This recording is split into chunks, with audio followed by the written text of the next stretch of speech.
Pedro Pascal. Pedro Pascal. Pedro Pascal. Pedro Pascal. Everywhere I look, it's friggin' Pedro Pascal.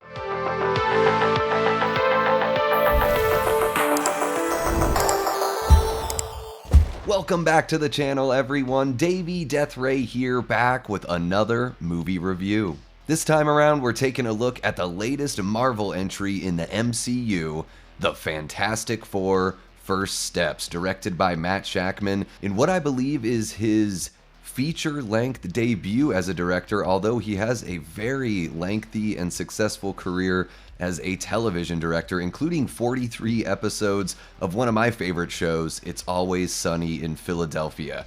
But how does he fare in the MCU? How does this movie stack up against all the other Fantastic Four films?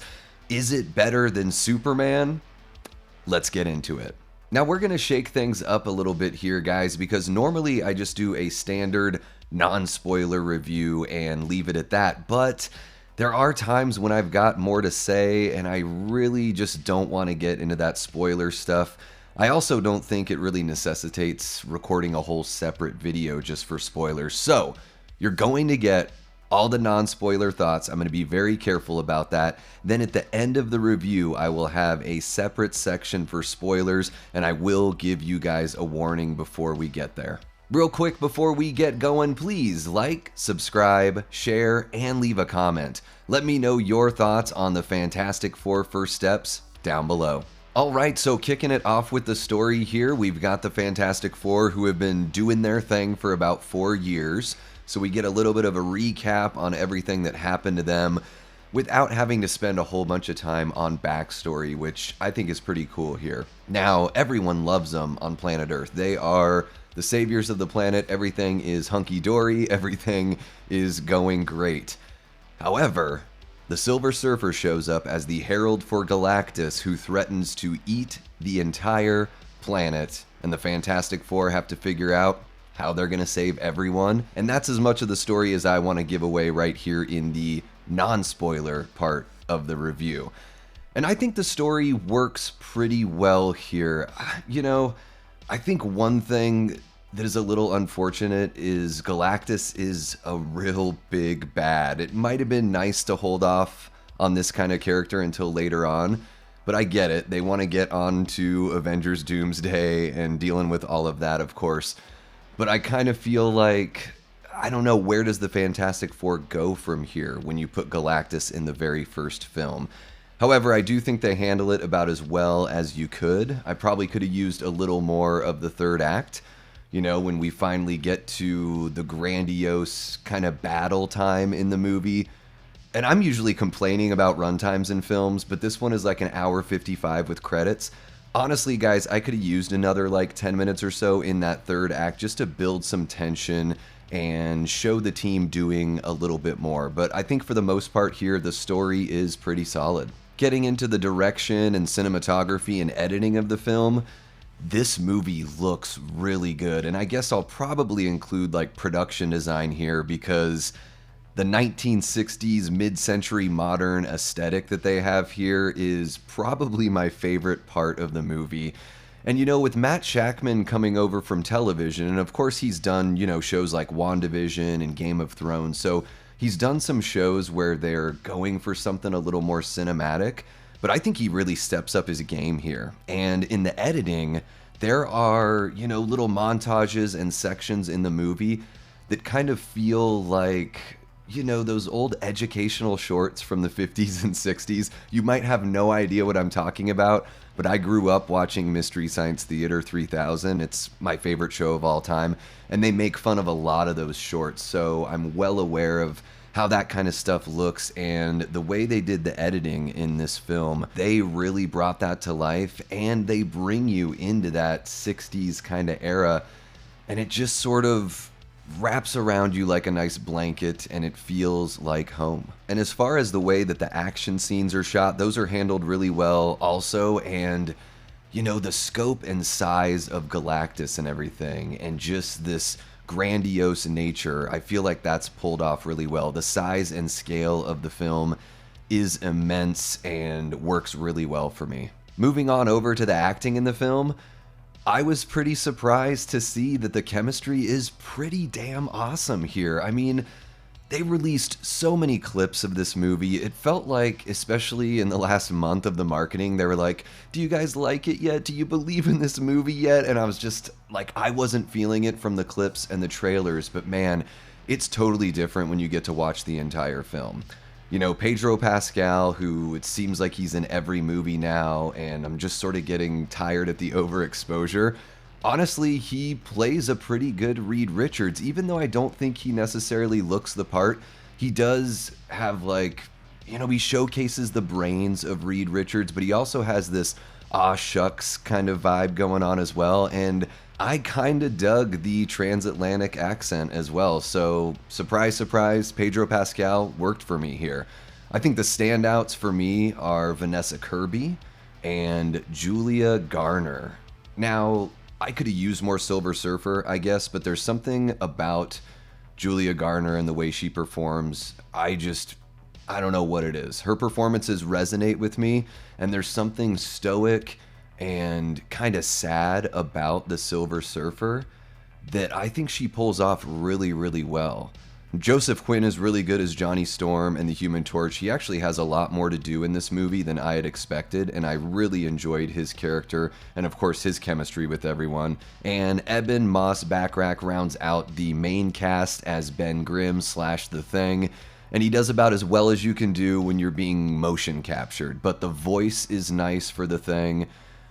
We don't get as much of him as I thought we would, but I feel like they're planting the seeds for a bigger story with Ben Grimm in subsequent films. So yeah, I mean, overall, the acting was kind of a surprise for me here, something I enjoyed a lot more than I thought I would. They really do have that chemistry, and I think all the bit players here do a really great job as well. So sliding on over to the visual effects and everything here, I'll tell you one thing, the Silver Surfer looks a hell of a lot better in the final version of the film. So much better than what we saw in the trailers. And I don't know if that's just the quality, you know, when you're sitting there watching it on the big screen, but it does look like not as smooth. There's a little bit of a grit to the Silver Surfer look. It's not just like this liquidy kind of thing, even though in a lot of ways the Silver Surfer does have those attributes. But there was something just so distinct, especially about the hair. And I know maybe that's a weird thing to remark about the Silver Surfer, but there was something about that hair where I was like, oh, I can see the detail here, and there's something about it that just looks very believable. Now, the Thing looks great. Really loved the way the Thing looked. However, I will say this. Sometimes, you know, he's wearing a lot of clothes, or, you know, like dress shirts, all that kind of stuff. The costume, he looked better when he was wearing like the astronaut suit or the traditional Fantastic Four suit, but a lot of times when he was dressed in street clothes, the clothes kind of looked, there was something about him to where I could just tell it was CG, and I don't know, it didn't really bug me, but it's just something that I noticed. Whereas stuff like the Silver Surfer, you know, just looked absolutely awesome. Now, when it comes to things like Reed Richards' stretchability and the Human Torch, I think those look really awesome as well, especially the Human Torch. Now, Reed's stretchability, honestly, they don't showcase it so much to where it would ever take you out of the film, but they use it enough, you know, especially in the third act, you get to see it a little bit more, and it looks pretty good, you know, not anything that really wowed me, but it's just a really stretchy guy, so I don't know how impressive they can really make that. But with Sue Storm, the way she uses her force fields and the way she uses her powers, I loved that look. That kind of like, there was this sheen to it, this like kind of rainbowy blur that I don't know what it is. It just looked so good to me. It was so fitting of everything else around them. It was a really awesome way to use this effect, and so much better than I've ever seen it done in any of the other Fantastic Four films. And of course, we can't talk about the visual effects and not talk about Galactus. And I sort of hinted at it earlier on in the review. The size and scope and weight of Galactus is handled so well. Visual effects, sound design, all of that. I mean, you really believe that he's there, and he looks really cool. When you look at Galactus from the comics, you got to ask yourself, like, how can they pull this off in a movie and not have it look laughable?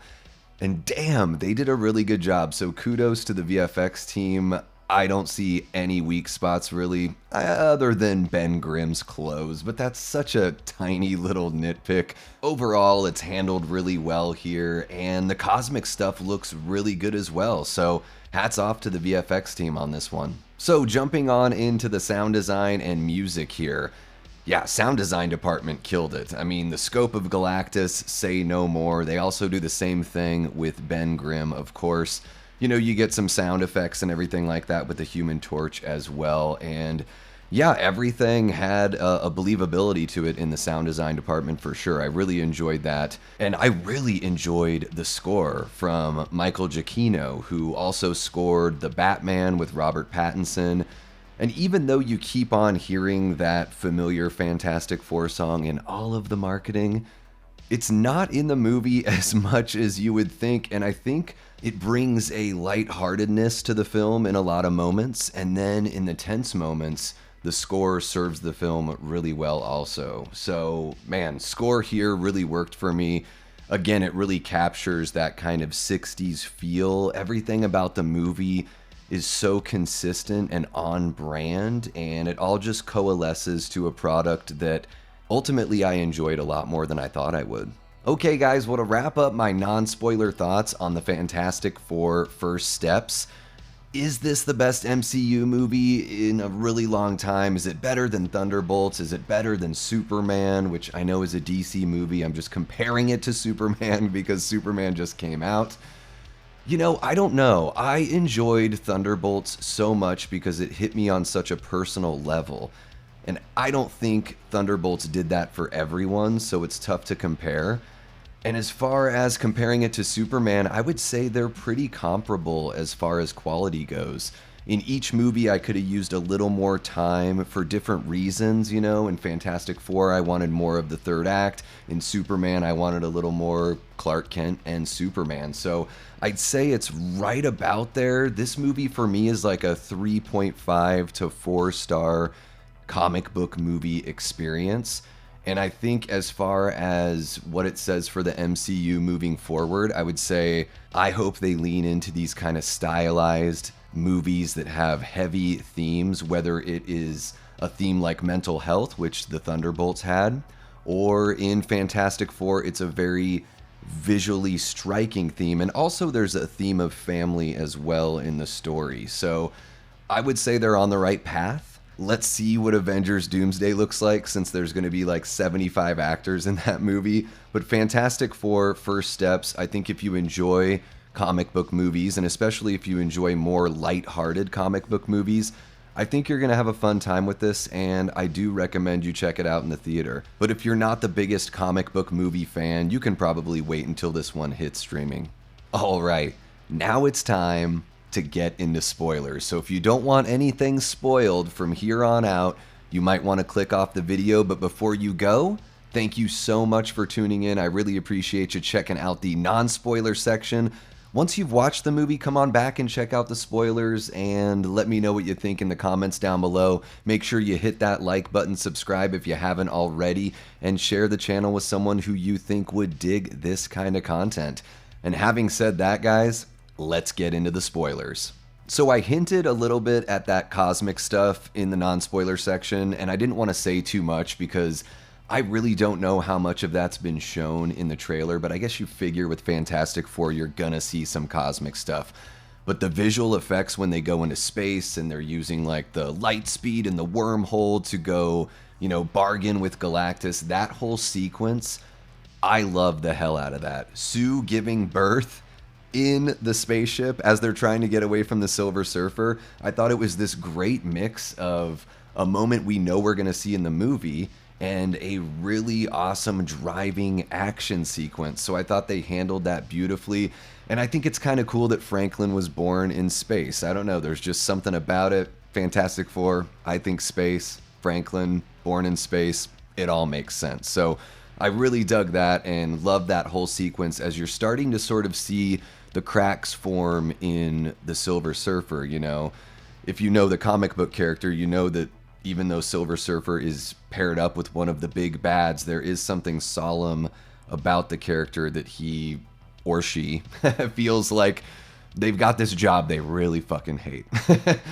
So I really enjoyed that sequence for sure. And, you know, other than that, like as far as spoilers go, I will say the third act, I could have used so much more of the fight with Galactus, you know, when they're trying to trap him in the, what do we want to call it? Teleportation device, I guess. I can't remember exactly what they call it in the film, but I really could have used a little more there. I felt, especially because we hadn't seen Reed really use his powers very much in a very heroic way. We get a little bit of it with a montage, and we get touches of it here and there, but a lot of the times he's using his powers in a very practical manner. So I kind of wanted a little bit more of that, especially because we see the Human Torch use his powers so much, and Sue is using her powers all the time. So I wanted more from Reed as far as all of that went. And yeah, probably about another 5 to 10 minutes in that, just for that last action sequence, just to help build that tension. I mean, this is Galactus, the Planet Eater, so I certainly could have used more of that. And I think, you know, I guess this is kind of a spoiler. I think there is a little bit of a nod to Jack Kirby in one of those scenes when they're swinging around, you know, kind of saving the day and everything. You see some comic book artists working in a building there in New York, and one of them looks a lot like Jack Kirby, and I'm pretty sure that's a little nod there, and we'll get into another Jack Kirby nod as well. Okay, guys. Mid-credit sequence. We jump 4 years ahead. Franklin is 4 years old, and he and Sue are reading some books together and everything. And Sue goes to get a book from the kitchen out of a bag or something like that. And when she walks back to, you know, sit with Franklin, she sort of gets a weird feeling, and she starts to kind of like turn on her power, like in her left hand. And she walks up, and we see Doctor Doom from behind. He looks like he's on one knee. He's holding his mask with his left hand off to the side, and Franklin has his hand reached in to the robe and is touching his face. Now, you don't see Doctor Doom's face or anything like that, so who even knows if it was, I doubt it was Robert Downey Jr., because it would probably cost way too much for have him show up and not show his face or anything. But really interesting mid-credit sequence. It just cuts off right there, you know, so you get that, like right after that scene, it pops up and says, the Fantastic Four will be back in Avengers Doomsday, and it cuts to black, and we finish off the credits. Now, in the post-credits, we get a little snippet of the made-up Fantastic Four cartoon that they've created for this universe. Now, there really was a cartoon back in the day, but this one looks like something that they made where the characters look like the actors portraying the comic book characters. It's not necessary for you to hang out the whole time and check that out, but it was pretty cute nonetheless. But there is something you should hang out and check out in the post-credits, and we'll get to that. Okay, so to make this last spoiler make a little more sense, at the very beginning of the film, we learn that this is Earth 828. And it doesn't really give you any context or anything at that point, but after the post-credit sequence, we get this quote from Jack Kirby, who is the creator of the Fantastic Four, and it says, "If you look at my characters, you will find me. No matter what kind of character you create or assume, a little of yourself must remain there." And then they show that Earth 828, and then it transforms into Jack Kirby's birthday, which is August 28th. So a really nice little, you know, tip of the cap to the man who created the characters. I think the whole kind of look and feel that they have in this movie is such a great tribute to him. So a really nice, sweet moment that, even though the cartoon thing is kind of silly and everything, I think it's nice to stay for the entire credit sequence and have that little nod to, you know, the man behind Marvel's first family. All right, guys. Well, I don't think I have any more spoilers or really anything else to say about the film, so that is going to wrap it up for this review of the Fantastic Four First Steps. Thank you so much for tuning in and checking out the review. Again, make sure to hit that like button, subscribe if you haven't already, drop something in the comments, let me know what you think of the film, and yeah, share the channel with someone who you think would dig this kind of content, because this community is growing and getting bigger and more awesome every single week, and that's because of you guys, so thank you so very much. But before we sign off, I gotta give a big shout out and thank you to our Patreon members as well as our YouTube channel members. You guys make running this channel so much fun. Your support means the world to me. You help keep the lights on here. And what can I say? I love ya. But until next time, I've been and will continue being Davey Deathray. Take care. Fantastic Four. Ba-ba-bum, ba-ba-bum, bum, bum, bum, bum, bum, bum, ba-ba-bum.